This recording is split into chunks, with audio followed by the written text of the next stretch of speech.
বুঝলাম না তুমি এমন করতেছো কেন? আমার মা অসুস্থ। চুপ। তোর মা অসুস্থ? হ্যাঁ, খুব মা ভক্ত হয়ে গেছিস কেমন? হ্যাঁ, মা ভক্ত হয়ে গেছিস গা? তোর মা অসুস্থ? তোর মা মানে তোর মা তোরে জন্ম দিছে না, তোর পেটে রাখছে, তাই না? অবশ্যই। হ্যাঁ, আর আমারে কি আল্লাহর ফেরেশতা এই নিচে নামাই দিয়ে গেছে? হ্যাঁ, নাকি আল্লাহ ওই যে নদীতে পাতিলে ভাসাইতেছে, তুই ওইখান থেকে তুই লাইনে বিয়া করছিস?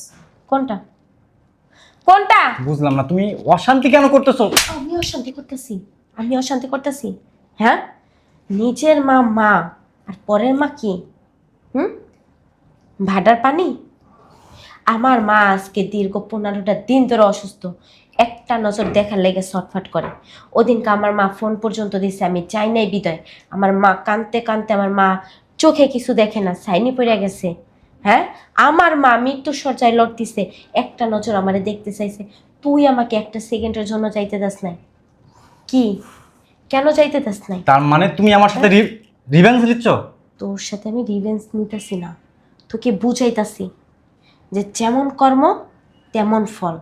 যে যতটুকু করে সে ততটুকুই ফেরত পায়, তার বেশি না। তোর মতো হারামির সাথে বিয়া হইয়া আমার লাইফটাই তুই বরবাদ করে দিছস, আমার জীবনটা ধ্বংস করে দিছস। তোর সাথে বিয়া না হইয়া যদি একটা রিক্সাওয়ালার সাথে বিয়া বসতাম না, তাও ভালো থাকতাম। দিন শেষে যদি আইসা একবেলা ভাত খাইতাম, তাও এক থালি দুজনে খাইতাম, শান্তি পাইতাম, তৃপ্তি পাইতাম। তাও সে আমাকে নিজে যত্ন করে রাখতো, রত্ন ভাইবা। আর তুই তো আমার কয়লা ভাইবা পান নিচে হালায় রাখছস। কি মনে করছস এখন তোর মা অসুস্থ, তুই আসবি না, অফিস থেকে ছুটি নিয়ে মায়েরা দেখতে যাবি? হ্যাঁ, মানে আমার মা মা না, তোর মা মা। হ্যাঁ, লজ্জা লাগে না তোর? তুই কেমন পুরুষ? তুই কেমন মায়ের ঘরে জন্ম নিছস? হ্যাঁ, তোর মাই বা কেমন? তোর একজন মা হইয়া আরেকটা মার যন্ত্রণা কি বুঝতে পারে না? তোরে এক নজর না দেখলে তোর মায়ের ঘুম আসে না, তোর মায় থাকতে পারে না, সুইটা চলে আসে তোরে দেখার লাইগা। আর আমার মা অসুস্থ, প্রতিবন্ধী, বিছনায় পড়া, না হাঁটতে পারে, না চলতে পারে, না আয়সা আমাকে এক নজর দেখতে পারে। এই যে তোমার চা।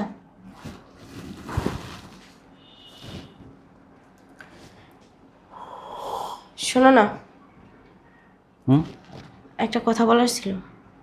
বলো। তুমি কি ফিরে আসো? যা বলবা বলো। বলছিলাম কি, আব্বু ফোন দিছিল, আম্মু নাকি অনেক অসুস্থ, আমাকে খুব দেখতে চাইতেছে, আমারও মার জন্য অনেক পরনটা কাঁদতেছে। আপনি যদি অনুমতি দিতেন তাহলে আমি একটু আম্মুর কাছে যাইতাম।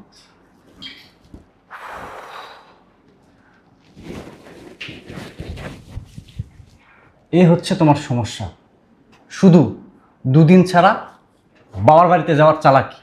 এসব চালাকি ফালাকি বাদ দিয়া ঘরে গিয়া ঘরে কাজ করো, যাও।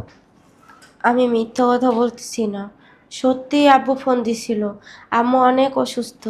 আপনি একটু অনুমতি দিলে আমি একটু যাইতাম, সকালে যাই বিকালেই চলে আসতাম। আমি বলি নাই যেতে হবে না? তোমার আব্বাকে বলো ভালো ডাক্তার দেখাইতে, তাহলে সব ঠিক হয়ে যাবে, যাও। কি হলো, খামার মতো খারাপ আছো কেন? ঘরে যেতে বলে নাই? বুঝলাম না কি আসলো আবার। আসতেছি আসতেছি। বুঝলাম না কি। আরে আম্মা তুমি? হ্যাঁ বাবা, তার অনেক দেখতে ইচ্ছা করতেছিল, এই জন্য চলে আসলাম। খুব ভালো করছো, চলো চলো ভিতরে চলো, চলো। আসুন। বৌমা, কি অবস্থা তোমার? আরে আম্মা, আসসালামু আলাইকুম। ঠিক আছে ঠিক আছে। ভালো আছেন? হ্যাঁ ভালো আছি, তুমি ভালো আছো? জি আলহামদুলিল্লাহ, আপনার শরীরটা ভালো আছে? আলহামদুলিল্লাহ অনেক ভালো আছি। এই শোনো, কথা এখন কম, তুমি আম্মাকে নিয়ে ভিতরে যাও। আম্মা ইলিশ মাছ খাইতে পছন্দ করে, আমি বাজারে গেলাম। আম্মা তুমি তোমার বৌমার সাথে ভিতরে যাও, আমি তোমার জন্য ইলিশ মাছ কিনতে বাজারে গেলাম। ঠিক আছে। এই শোনেন না, ওই বলছিলাম কি, আম্মা তো দেশি মুরগিটাও খাইতে পছন্দ করে, আপনি ওইটাও নিয়ে এসেন। ঠিক আছে আমার বাজারে গেল। আচ্ছা। যাও তুমি আমার জন্য খাবারের ব্যবস্থা করো। আচ্ছা আম্মা, চলেন ভিতরে চলেন, আপনারা নাস্তা পানি দিই। আমি একটা জিনিস বুঝতেছি না বৌমা, তোমার কি শরীর ভালো না? জি আম্মা। তাহলে তোমার মুখটা তো শুকনো শুকনো লাগতেছে, মনে হইতেছে তুমি অনেক টেনশনে আছো। কি সমস্যা বৌমা? না না আম্মা, কোনো সমস্যা না, চলেন ভিতরে চলেন, অনেক দূর থেকে আইসেন, একটু রেস্ট নিন। আমি তোমার শাশুড়ি, তুমি কিন্তু আমার কাছে বলতে পারো তোমার আসলে কি সমস্যা, তাই না? তুমি কেন এত টেনশন মুখটা নিয়ে বসে দাঁড়ায় আছো? আসলে আম্মা, আমার আব্বু না সকালে ফোন দিছিল, আমার আম্মুটা অনেক অসুস্থ। ও তাই? আব্বু বলছিল আম্মু নাকি আমাকে দেখতে চায়। আপনার ছেলেকে বলছিলাম যে আপনি একটু অনুমতি দিলে সকালে যে বিকেলেই চলে আসতাম। আমারও অনেক দিন ধরে আমার জন্য মনটা কাঁদতেছে। আম্মা, আপনি একটু আপনার ছেলের বুঝাই কইবেন যেন আমার একটু চাইতে দেয়, সকালে যে বিকেলে চলে আসবো। একটা কথা কি বৌমা জানো, এখানে আমার ছেলের করার কিছুই নেই। আর আমাদের ফ্যামিলির ভিতরে একটা নিয়ম কারণ আছে, সেই নিয়ম কারণটা হইল অনুমতি। তুমি সবার অনুমতি ছাড়া তো তোমার বাপ মার বাড়িতে যাইতে পারবে না। শোনো, এত কথা বলার সময় নেই, চলো আমার খিদা লাগছে অনেক, খাবার দিবা? চলেন। হায় রে শ্বশুরবাড়ি রে, এমন শ্বশুরবাড়িতেই আসলাম, যারা জন্ম দিল, যারা কর্ম করলো, তারা আজকে মৃত্যুর সজ্জায়, অথচ একটা নজর দেখতে পর্যন্ত চাইতে পারি না। পরের মার, পরের ছেলের অনুমতি নেওয়া লাগে, হাতে পায়ে ধরলেও অনুমতি দেয় না। মেয়ে হইয়া জন্মানোটাই অনেক কঠিন।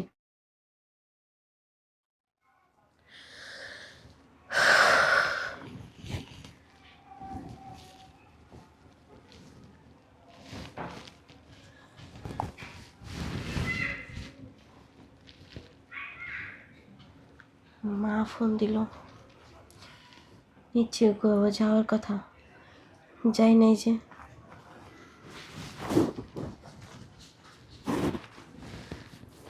কি রে মা, তুই বলে আবি, তো তোর বাবার কাছে তুই বলে ফোন দিয়া কইছস তুই আইতাছস, এখন সকাল হইয়া সন্ধ্যা হয়ে গেছে গা, তুই দিয়ে আহস না।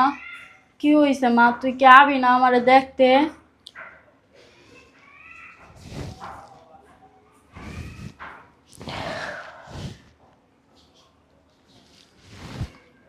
কি রে মা, কথা কস না কে?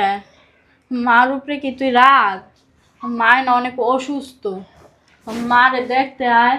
মায় যদি মরে যায় তখন কি করবি? তোর রাতে না পায়েস খাইতে মন চাইছে আমার অনেক। তোর রাতের পায়েসটা না আমার অনেক পছন্দ, তুই জানোস না? এই শেষ ইচ্ছাটাও কি তুই আমার পূরণ করবি না? তোর শ্বশুর বাড়িতে তুই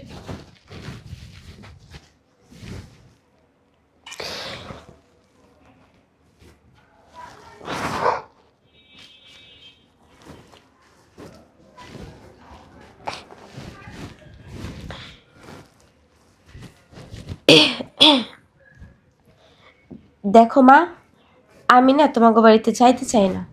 তোমাকে বাড়ি অনেক গরম, টিনের ঘর, কোনো এসি নাই, কিছু না, কারেন্টও ঠিক মতো থাকে থাকে না। আমি চাইতাছি না তোমাকে বাড়িতে যাইতে। তোমরা কি খাও, কি দিয়ে কি খাও, ওই সব না আমার পছন্দ না। আমি এখানে রাজপ্রাসাদে আছি, তোমার কি ভাল লাগে না? হ্যাঁ, দুদিন পর পর কি লেগে ফোন দাও আমারে? তুমি অসুস্থ, যা খুশি তাই হয়ে যাক, আমার দ্বারা আর কখনো ফোন দিবা না, বুঝছো? তোমরা ভালো থেকো, রাখি। বুঝবা, তোমার মাইয়া মরে গেছে গা, আর কোনোদিন ফোন দিবা না।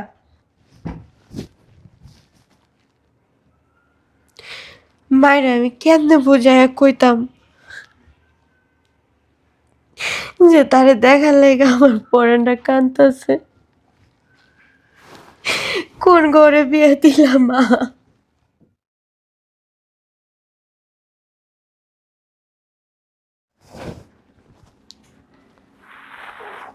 ধুরও দেরি হয়ে গেল আজকে।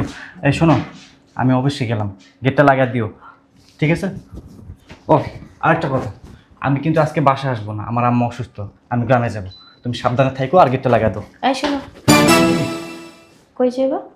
আম্মা অসুস্থ, গ্রামে যাব অফিস শেষ করে, গেটটা লাগাই দাও, আমার হাতে সময় নেই। এই শোনো, বুঝলাম না কি হয়েছে?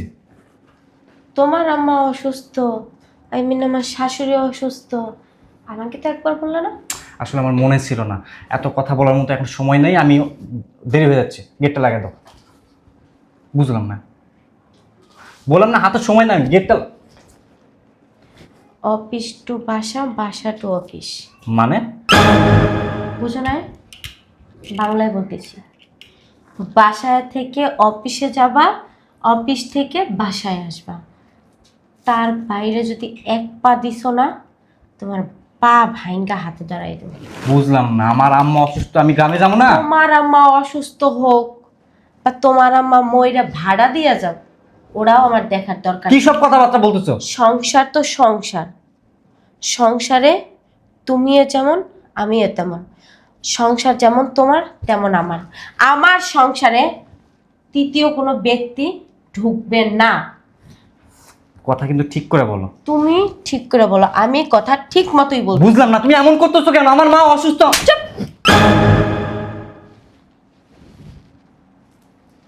তোর মা অসুস্থ? হ্যাঁ, খুব মা ভক্ত হয়ে গেছিস কেমন? হ্যাঁ, মা ভক্ত হয়ে গেছিস গা? তোর মা অসুস্থ, তোর মা মানে তোর মা তোর জন্ম দিছে না, তোর পেটে রাখছে, তাই না? অবশ্যই। হ্যাঁ, আর আমারে কি আল্লাহর ফেরেশতা এই নিচে নামাই দিয়ে গেছে? হ্যাঁ, নাকি আল্লাহ ওই যে নদীতে পাতিলে ভাসাইতেছে, তুই ওইখান থেকে তুই লাইন বিয়া করছিস? কোনটা কোনটা? বুঝলাম না, তুমি অশান্তি কেন করতেছো? আমি অশান্তি করতেছি? আমি অশান্তি করতেছি? হ্যাঁ, নিজের মা মা আর পরের মা কি? হুম, ভাডার পানি? আমার মা আজকে দীর্ঘ 15টা দিন ধরে অসুস্থ, একটা নজর দেখার লেগে ছটফট করে। ওদিনকে আমার মা ফোন পর্যন্ত দিছে, আমি চাই নাই বিদায়। আমার মা কাঁদতে কাঁদতে, আমার মা চোখে কিছু দেখে না, সাইনি পড়ে গেছে। হ্যাঁ, আমার মা মৃত্যুর শয্যায় লড়তিছে, একটা নজর আমারে দেখতে চাইছে। তুই আমাকে একটা সেকেন্ডের জন্য যাইতে দাস নাই? কি, কেন যাইতে দাস নাই? তার মানে তুমি আমার সাথে রিভেঞ্জ নিচ্ছ? তোর সাথে আমি রিভেঞ্জ নিতেছি না, তোকে বুঝাইতাছি যে যেমন কর্ম তেমন ফল, যে যতটুকু করে সে ততটুকুই ফেরত পায়, তার বেশি না। তোর মতো হারামির সাথে বিয়া হইয়া আমার লাইফটাই তুই বরবাদ করে দিছিস, আমার জীবনটা ধ্বংস করে দিছিস। তোর সাথে বিয়া না হইয়া যদি একটা রিক্সাওয়ালার সাথে বিয়া বসতাম না, তাও ভালো থাকতাম। দিন শেষে যদি আইসা একবেলা ভাত খাইতাম, তাও এক থালি দুজনে খাইতাম, শান্তি পাইতাম, তৃপ্তি পাইতাম। তাও সে আমাকে নিজে যত্ন করে রাখতো, রত্ন ভাইবা। আর তুই তো আমার কয়লা ভাইবা পান নিচে হালায় রাখছস। কি মনে করছস এখন তোর মা অসুস্থ, তুই আসবি না, অফিস থেকে ছুটি নিয়ে মায়েরা দেখতে যাবি? হ্যাঁ, মানে আমার মা মা না, তোর মা মা। হ্যাঁ, লজ্জা লাগে না তোর? তুই কেমন পুরুষ? তুই কেমন মায়ের ঘরে জন্ম নিছস? হ্যাঁ, তোর মাই বা কেমন? তোর একজন মা হইয়া আরেকটা মার যন্ত্রণা কি বুঝতে পারে না? তোর এক নজর না দেখলে তোর মায়ের ঘুম আসে না, তোর মায় থাকতে পারে না, সুইটা চলে আসে তোরে দেখার লাইগা। আর আমার মা অসুস্থ, প্রতিবন্ধী, বিছনায় পড়া, না হাঁটতে পারে, না চলতে পারে, না আয়সা আমাকে এক নজর দেখতে পারে। হ্যাঁ, কেন করলি এমন? আমার কষ্ট লাগে না? হ্যাঁ, একটা 1.5 বছর আমি এইখানে বন্দি হয়ে রইছি, আমার কষ্ট লাগে না? আমার কি আমার মায়ের দেখতে মন চায় না? তোমার মায়ের তোমার দেখতে মন চায়, আর আমার মা কি আমাকে নদীর জলে ভাসায় নিয়ে আইছে? কেন করছে এমনটা? তোমার সাথে বিয়ে দিয়ে কি আমার মা ঠেকে গেছে? হ্যাঁ, আমার বাপের না এখনো এতটুকু ক্ষমতা আছে যে 3 বেলা 3 মুঠ খাওয়ানোর ক্ষমতা এখনো আছে। এইটা ভাইবো না যে তোমার ঘরে 3 বেলা খাইতে আর একখান কাপড় পরতে তোমার দ্বারা পয়রা থাকি। মেয়েদের বিয়ে না একবারই হয়, আর স্বামীর পায়ের নিচে স্ত্রীর বেশ। যখন তো আমার ঘরদের নামে আইছে না, মা একটা কথা বললা দিছে, মা গো যাইতাছস লাল শাড়ি পইরা, স্বামীর ঘরদের বাইরে আমি সাদা শাড়ি পইরা, যেন কোনোদিন মানুষে বদনাম না কইতে পারে, মন্দ না কইতে পারে, যে তোরা আমারে যেন কোনোদিন ধুইতে না পারে যে তুই কোন মার পেটে হইছস। হ্যাঁ, তোর মায় কি শিক্ষা দীক্ষা কিছু দেয় নাই? মুখে মুখে তর্ক করস। আরে তোর মায়েরও আমি ওদিনকে পা পর্যন্ত ধরছি, আম্মা আপনি একটু আপনার ছেলের বুঝায় বলেন আমারে যাইতে দিব। তোর মা পরিত্তর আমারে কি বলছে জানোস? হ্যাঁ, তোদের সংসারের নাকি একটা নিয়ম কানুন আছে, তোর নাকি নাকি অনুমতি না ছাড়া, তোর পরিবারের অনুমতি ছাড়া এই বাসা থেকে কেউ বাইরে যেতে পারে না। কেন? এটা কি জেলখানা? জেলখানায় বন্দী হইছি আমি? আমি কি খুনের আসামি না চুরি করছি এই জন্য আইন আমারে শাস্তি দিতাছো? বহুত হইছে, বহুত হইছে। এইবার আমি তোমার কাছে মাপ চাই, মুক্তি চাই। আমি তোমার দিতে হবে না, আমি নিজেই তোমাকে দিয়ে দিব। প্রয়োজন হইলে ওই বুড়া মা বাপের পাশে আমি ডাল হয়ে দাঁড়াবো। আমার বাপে নিজে ইনকাম করে সংসার চালাইতে পারে না, তাও কখনো বলে না জামাই 2টা টাকা দাও, কখনো বলে না যে জামাইয়ের বাড়িতে চলো একবেলা ভাত খেয়ে আসি, বলে? হ্যাঁ, একবারও দেখছোস 1.5-2 বছরে একবারও দেখছোস আমার বাপ মা তোর বাড়িতে এসে পড়ে রইছে? হ্যাঁ, দেখোস তাই, দেখবিও না। আমরা গরিব হইতে পারি কিন্তু আমাদের মনটা না অনেক বড়। কথাই আছে, যাদের মন আছে তাদের ধন নাই, আর যাদের ধন আছে তাদের মন নাই। আর তোরা হইলি সেই প্রকৃতির মানুষ। তোদের ধন আছে ঠিকই, তোদের ভিতরে তো মানুষত্ব বলতে কোনো জিনিস নেই। তোরা কেমনে বুঝবি মার মর্মতা? হ্যাঁ, তোরা তো নিজেরটা নিজেরা বুঝোস, পরের জিনিসটা কোনোদিনও বুঝতে চাইছিস না, বোঝার চেষ্টা করছিস, আর না কোনোদিন বুঝবি। তোদের সাথে সংসার করার চেয়ে না রাস্তার একটা কুত্তার সাথে যদি সংসার করি না, কুত্তাটারে যদি একটা রুটি ভাগ করে খাওয়াই না, কুত্তাটাও আমার কথা কইব, কুত্তাটাও আমার পিছনে দাঁড়াইবো। আমার কোনো বিপদ হলে না ওই কুত্তাটাই আগে এসে পাশে দাঁড়াইবো। কিন্তু তোদের মতো মানুষের সেবা যত্ন সারাদিনও যদি কইরা তোদের পান নিচে উপরে পড়ে থাকি না, তা তোরা একটা নজর ফিরে দেখবি না যে কেন এমন করতাছি। তোরা আরো কি করবি জানোস? কুকুর ভাইবা লাথি মাইরা খেদাই দিবি। তোরা এলি সেই প্রকৃতির মানুষ, তোদের সাথে ভালোবাসা যায়, তোদের সাথে ভালো কথা বলা যায়, বাট তোদের সাথে সংসারও করা যায় না, তোদের সাথে না জীবনটারে ভাগ করেও নেওয়া যায় না। তুই তোর মতো থাক, আমি আমার মতো চলে যাবো। তোর মা অসুস্থ না? হ্যাঁ, তোর মা অসুস্থ, চল তোর মায়েরে দেখা আসি। তোর মায়েরে দেখা, তোর মায়ের সেবা যত্ন কইরা সুস্থ বানায়া, কারণ তোরা অমানুষ হইতে পারোস, আমি অমানুষ না। আমার মা বাপে আমার সেই শিক্ষা দেয় নাই যে শ্বশুর শাশুড়ির সাথে খারাপ ব্যবহার করব, স্বামীর সাথে খারাপ ব্যবহার করব। কিন্তু আজকে আপনার সাথে খারাপ ব্যবহার করতে আমি বাধ্য হয়েছি। আপনি সেই জন্য আমার মাফ করে দিবেন, কারণ স্বামীর মুখে মুখে নাকি তর্ক করা মহাপাপ। আপনি আমাকে মাফ করে দিবেন, আর আপনার মার সেবা যত্ন কইরা আপনার মাকে আমি সুস্থ করে দিয়া আমি আপনার জীবন থেকে চিরকালের জন্য চলে যাব। আমি আর আপনার জীবনে থাকতে চাই না, কারণ আপনার জীবনে থাইকে না আমি অতিষ্ঠ হয়ে গেছি গা। আমি আর নিতে পারতেছি না। আমি দিন দিন না একটা মানসিক রোগী হয়ে যাইতেছি, মানসিক রোগী হয়ে যাইতেছি। শোনো, এইগুলো বলে আর আমাকে লজ্জা দিও না। ক্ষমা তুমি কেন চাইবো আমার কাছে? ক্ষমা তো চাইবো আমি তোমার কাছে, কারণ আমি তো মানুষ না। আমি যদি মানুষই হতাম তাহলে তোমার সাথে এমন আচরণ করতে পারতাম না। আজকে তুমি আমার চোখ খুলে দিছো। একটা মানুষ অসুস্থ ছিল, আমি দেখতে যাইতে দিই তোমারে। আমি কত বড় অমানুষের কাজ করছি, আজকে আমার চোখ খুলে গেছে। আজকে যখন আমার মা অসুস্থ, যখন তুমি আমাকে বাধা দিচ্ছিলা, তখন আমি ফিল করতে পারছি যে মা বাবা অসুস্থ হলে একটা সন্তানের জন্য কতটা কষ্ট হয়, কতটা ভিতরটা মুছড়ে যায়। আমি আমার ভুলটা বুঝতে পারছি। তুমি আমাকে ক্ষমা করে দাও। আমি কথা দিচ্ছি আর কখনো তোমাকে আমি আটকাবো না। তোমার যখন ইচ্ছা করবে তখনই তুমি তোমার মা বাবার সাথে দেখা করতে পারো। তুমি আমাকে ক্ষমা করে আপনি দাও। নিজে একটাবার আমার দিকে তাকায়া দেখছেন যে আপনি কি হালে থাকেন আর আপনি আমারে কি হালে রাখেন? হ্যাঁ, আপনারা যে পরিস্থিতিতে থাকেন, যে লেভেলে আছেন, সেই লেভেলের ঘরের বউরা কি এইসব শাড়ি পরে? হ্যাঁ, আপনি তো আমাকে একটা চাকর বানায় রাখছেন। তাহলে এর চেয়ে বেশি আর আপনার কাছে আমি কি আবদার করব? একটা নজর বাইরে বেরোইতে দেন না, মানুষে দেখলে সিসি করবে। এই জন্য সারাক্ষণ ঘরের ভিতরে বন্দি করে রাখেন, বাইরে থেকে তালা মাইরে রাখেন, যেন কারোর সাথে একটা বার কথাও বলতে না পারে। এগুলো আর বলো না, আমার মা অসুস্থ, চলো না। চলেন, কিন্তু একটা কথা, আমি আপনার মার ওখানে থাকবো, হসপিটালেও থাকবো, সমস্যা নাই। তাকে সেবা যত্ন করে আমি সুস্থ করে তুলবো যত তাড়াতাড়ি পারি। আল্লাহ তাকে সুস্থ করে তুলুক। কিন্তু আমি আর আপনার সাথে সংসার করতে চাই না। আপনার মাকে সুস্থ করে দিয়া আমি আমার বাবার বাড়িতে চলে যাব। আমি রেডি হইতাছি।